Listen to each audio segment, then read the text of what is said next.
What if a nasty plantation master's son had been a slave living right in front of everyone? Was it possible for one guy born into chains to subtly destroy a kingdom from within? What mysteries lay hidden in Georgia's cotton fields? Who would have the courage to make them public? This is the tale of a secret heir, a life of pain, and an unanticipated reckoning.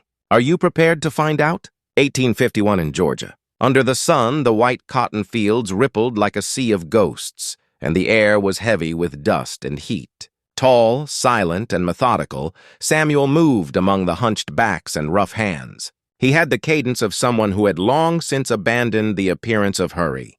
He did not remain silent out of fear or obedience. It was research.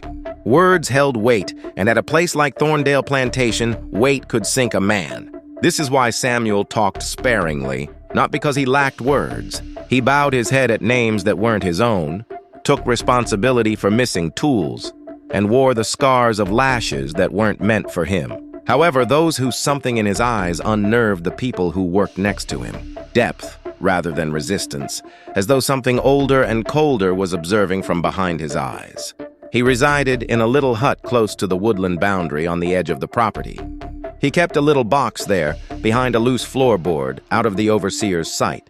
There were bits of paper inside, some ripped from old ledgers, and others shabbily constructed from flattened bark, all of them written in crisp, practiced script. Nobody knew that Samuel could read and write. Years before, when he was a youngster serving in the large home. While her son Elijah, who was barely walking, was receiving tutoring in the parlor, the mistress, who was pale and ill, had taken to reading aloud to kill time. Samuel was there, cleaning dishes, adjusting candle wicks, and polishing shoes. He had paid attention. He had observed, and at night, while everyone else was asleep, he would follow letters in the dust until he recognized them. The mistress had seen. Unspoken, she even once put a battered Bible on the floor where he cleaned. She was that way, but she didn't mention it again. Not after her health deteriorated, not after her second miscarriage, and most definitely not after she disappeared silently from the house one winter. According to the account, she had gone back to Charleston to be with her family. However, Samuel recalled how her eyes failed to quickly avert their gaze during their most recent encounter. Silas Thorne, the master, was a tough guy. He wielded power like a sword, making incisions where he saw fit. He claimed to love only his sons, Elijah, and the property. However, the muttering between the hands mentioned the house had another child, but it was never given a name. Born in the shadows and brought up among slaves, the boy's eyes and words were too keen and calculated for chance. They claimed that the mistress wept for 3 days following the delivery, that she completely stopped talking to Silas, and that the child, whoever he was, had a mark behind his left ear that never went away. Additionally, the whispering always halted when Samuel passed, even if no one said his name. Samuel did not rest on Sundays when the fields did. He strolled around Thorndale's boundaries. He drew it in his thoughts. Every loose wall behind the stable, every groaning floorboard in the smokehouse. He listened and recalled, but he didn't tell anyone what he saw. Josiah, a little child, once questioned him about why he never smiled. He would, but Josiah didn't understand when Samuel said, "Because smiling shows your teeth, and a man with teeth is a man they fear." The air felt strange, as if the ground itself was holding its breath, even though the harvest that year was heavy. Strange howls came from the woods at night, and the dogs reluctant to approach the ancient well. The elders murmured about signals, milk curdling in the bucket and winter birds going north. Samuel, however, stuck to his documents, his quiet, and the weight of an unnamed truth buried so deep. Because Samuel was aware that Thorndale's soil had been seeded with more than just roots, deep beneath the cotton and blood and decades of silence. Secrets like cotton rise, and it had been seeded with secrets. Silas Thorne passed away in a quiet, nearly imperceptible manner, but the impact was far from subtle. As though the land itself realized its master was gone, the mansion remained motionless, and the plantation waited in eerie calm. Young, cocky, and unproven, Elijah Thorne immediately asserted his claim to the championship. He exuded a swagger that came from riches rather than hard work as he strode down the hallways. His footsteps reverberated along deserted hallways, drowning out the sound of hands that had long felt the strain of chains and the mutter of secrets best kept hidden. Samuel walked like a shadow among them. Through comprehension rather than sight, he had anticipated the change before it materialized. As if to take the place of Silas, the overseer yelled commands. However, he failed to see Samuel. He didn't. Samuel's focus was diverted to the closed drawers that held secrets in the form of paper and ink, to the corners of the house where the dust settled differently, and to the artifacts of memory concealed in plain sight. Samuel found the silver locket in the master's private chamber, under the bureau's edge, during one of these usual quiet periods of observation. It was modest, delicate, nearly brittle. However, a folded letter with careful, exact handwriting and fading but readable ink was inside. Samuel recognized it at once. The late mistress's handwriting, the words written in meticulous secrecy, the confession intended to only exist in secret. The contents of it pressed against his chest with the power of an impending storm as he gripped it in quivering hands. The letter mentioned a child who was born before the family's known heir, a child with the same bloodline as the master's. The youngster was taken from the mother's house and raised with people who worked in the sun and under the lashes. As Samuel read, his heart pounded silently. Everything he had knew but never named was confirmed by each line. He had been that child, or at least he was that youngster. Silas Thorne never dared to reveal the secret out loud. There was neither relief nor delight in the realization. It reshaped a life of silent endurance and provided a cold, purposeful clarity. Elijah was completely ignorant. What boiled beneath the surface was invisible to him. Surface of the plantation, or the relationship Samuel subtly developed with people who spoke of freedom and escape. Samuel recognized the importance of patience. Years of forced observation, lashes that taught him the price of reckless movement, and quiet that sharpened the intellect more than any blade had all taught him this. As the letters and words engraved a map of possibilities, he read, committed to memory, and made plans. Samuel made deliberate movements in the weeks that followed. He observed the family setting up funerals, settling debts, and discussing inheritance, not realizing that the blood they said was missing had actually been alive and silent among them the entire time. Every look, every exchange, every carefully considered word turned into data, meticulously recorded in his head out of necessity. The locket, a talisman of a truth too perilous to be revealed too soon, was still concealed beneath the floorboard. When Samuel traced the letter's outline in his memory at night, when the plantation was sleeping beneath the oppressive weight of fear and humidity, he recalled the mistress's quiet, tremulous voice as she had dictated the lines to him years before, when he had been little more than a lad sent to collect ink and paper. Even back then, she had hinted about a world that will eventually face the truth, about secrets that crave recognition, and about justice that is inevitable but delayed. The routine of the house went on as usual, but it wasn't as it looked. Samuel moved silently but mindfully through the hallways and fields, an unnoticed but unquestionable presence. Every action, look, and breath contributed to a bigger scheme, and a patience that had withstood years of persecution was contained in that plan. Samuel realized for the first time that even Elijah could not have predicted how the concealed name may change the balance of power once it was made public, and that knowledge itself could be a weapon. As he worked under the blazing sun, he held the locket close to his chest and waited, listening to the field's whispered secrets and sensing the slow, unavoidable stirrings of an impending reckoning. Samuel sensed the pulse of change beneath every bored and furrowed field. But the plantation continued as though Silas Thorne's passing had only been a wind gust across the cotton. Feeling secure in his fortune that he had not earned, Elijah took the mansion in stride. And ruthless in a way he inherited from his father, but heightened by immaturity. He assumed allegiance as a right rather than a decision, demanded unquestioning obedience, and punished failures that weren't mistakes. None of this, however, disturbed Samuel. He was no longer afraid of the lash. He was uneasy because he knew that truth was far more powerful than any whip.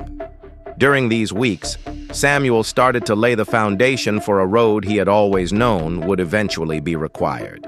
Carefully folded, the letter was concealed beneath the loose floorboard of the cabin. talked about inheritance being stolen, about a boy born into chains while the rest of the world was blind, and about lineage being denied. For all his life, Samuel had felt the unseen thread that bound him to the master, an unacknowledged and unclaimed strand of blood that is indisputable in its mute persistence. He now had evidence, a key that would allow a reckoning that neither Elijah nor the rest of the world had expected. He didn't do anything hasty. He avoided confrontation. Samuel realized that force alone was rarely used to take authority. It was necessary perseverance, monitoring, and the silent gathering of proof. He observed the family's daily activities, taking note of the times the safe was open, the letters that went through the overseer's hands, the ledger that listed credits and debts, rewards and penalties. He committed voices, patterns, and the smell of ink and candle smoke to memory. Each day, each look, each muttered grievance was a piece of a map. In the recesses of his imagination, Samuel traced the chart. In solitude, Samuel recruited sympathizers outside the house, elderly. His devotion was noted by enslaved men and women who knew the area and its secret routes, as well as any mapmaker. They exchanged glances, slight nods, and the silent comprehension of those who had watched and suffered. What the plantation did not want Samuel to know was revealed to him. Beyond Thorndale's boundaries lie the network of whispers, the roots of escape, and the occasional amiable face. There were opportunities in the world despite this oppression, and Samuel methodically listed them all, just as he had done with the letters that chronicled his narrative. Elijah became more and more unpredictable. Trifles caused him to lose his patience. Men and women who had long stopped viewing him as anything more than a privileged boy were expected to be devoted to him. Silently, unfazed by fear, and driven by a force beyond resentment, Samuel observed it all. He recalled all the times he had been disciplined for mistakes he had not made. Those memories, which had previously been a burden, had turned into a compass that guided him toward justice, a path he had only lately started to identify. Each time he had seen the brutality of a system that claimed legality in the name of property, Samuel went back to his cottage at night, tracing ink lines with trembling fingers, not out of fear, but out of anticipation. He rehearsed the phrases he would use, the letters he would write, and the nuanced ways that the truth could be revealed without raising suspicions right away. In the dark, he practiced dialogue, speculating about the responses of people who had long taken his quiet for submission. Every single word, phrase, and syllable was a step closer to the reckoning he had in mind. Even the other slaves started to notice subtle but noticeable changes. Now there was purpose in Samuel's eyes, a command in silence, and his motion implied purpose as opposed to merely following instructions. He was followed by whispers, queries too risky to be spoken out loud, and acknowledgement of a long underappreciated person. Samuel was now more than just Thorndale's witness. He was now a mastermind behind the inevitability that was subtly gaining momentum, a force at work beneath the cotton, the sun, and the uncompromising stillness of a world that would not acknowledge him. And he realized completely in those silent, calculating hours that he was more than just the nameless son. He was the son whose voice had been silenced, whose tale postponed, but he had always been patient. Despite its strength and legacy, the plantation was not permanent. Samuel was prepared to face a long-awaited reckoning because he had lived in the shadow of those who thought they were unbeatable and knew that the chains it had built in fear and body might be broken in thought and deed. Samuel's movements were precise, the result of years of observation. He no longer worked just to make ends meet. He worked to get ready. Every action he performed in the fields, every task he finished, and every mutter of grievance he heard turned into a note in a symphony of patient calculation. The plantation itself with its cadence of sunlight and perspiration, served as a map, and its silent grapher traced every hallway, ledger, and conversation until the whole terrain of strength and vulnerability was exposed to him. He started writing things that were meant to have an impact outside of Thorndale, not letters to the master or requests for pity. Samuel wrote descriptions so accurate and thorough that they could only have been written by someone who had lived in the heart of the plantation, using pieces of paper buried in the hollow of a post. Names, dates, incidents, Elijah's brutality, his father's legacy, the unseen suffering of people whose lives were exchanged for cash. Everything was listed in a catalog. Even though the reality was anonymous to those outside, Samuel's writing was so clear that it was indisputable. He carefully figured out how to get these words out to the world outside the South. A folded note was discreetly placed in the pocket of an unattended coat belonging to a young journalist who was in Georgia and curious about the realities of slavery. Only enough of Samuel's stories were included in the message to pique interest, cause unease, and encourage further research. A string of these letters came in over the course of weeks, each one more damning than the last, exposing a system of brutality that had been painstakingly documented by an unaccountable hand. Because of his familiarity with Thorndale, Samuel was able to foresee queries, discreetly direct the reporters, and guarantee that each disclosure was unquestionable. Tension increased on the plantation, unaware that the instability he was trying to fix had been quietly planned by someone he thought was helpless. Elijah, perceiving a change he could not identify, swore at anybody whose devotion appeared unsure. Employees started to go. Creditors demanded agreement. The delicate network of the plantation's wealth and power started to fall apart. Samuel got closer to the unseen pinnacle of control he had always dreamed of, with every thread pulled and response elicited. However, he never sought money or outright retaliation. The facade that had been constructed over decades was being exposed. Samuel realized that no one, not even himself, would be satisfied by retaliation based solely on devastation. What mattered was the epiphany, the unquestionable acknowledgement of truth. Samuel was the only writer who could write the tale of the plantation, with all its history of oppression and silence, from the inside out. He went back to his cabin at night and practiced letters in his head, sharpening phrasing, honing the nuance with which the truth would be delivered. He was surrounded by a network of enslaved people who unknowingly became allies, feeding his mental ledger with their whispers, little motions, and observations. Even those unaware of the scope of his... Elijah became even more paranoid. Although he sensed betrayal, he was unable to pinpoint the source. He was unaware that the lad who had been unseen in the hallways and whom he had fired had already penned the opening chapters of his demise. Once mute, Samuel's voice has started to reverberate throughout the world outside of Thorndale, conveyed through letters, ink, and unavoidable accounts.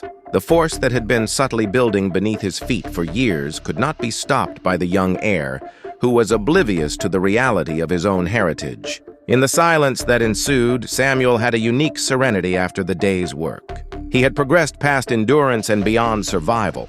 Elijah could no longer see him, since he had changed. A presence that required only knowledge, observation, and the certainty of truth, no weapon, and a reckoning in patient motion. In his hands now was a chart of the plantation, its strength, its history, its brutality. And Samuel, the son, had started drawing the lines that would eventually redraw the limits of what was deemed untouchable while remaining out of sight. Night arrived gradually, laden with the subtle smoke of faraway flames and the aroma of summer showers. Samuel strolled across the plantation as if the air itself had changed to make room for him. Despite its expansive grounds and tall house, Thorndale had started to sway under an invisible burden. Elijah, who was restless and becoming more suspicious, sensed it as well, although he was unaware of its origin. He suspected deceit in every glance at a worker's downcast eyes and in every whispered chat he overheard. However, the person causing the disturbance was still invisible, unheard, and a shadow in the sky. Sight.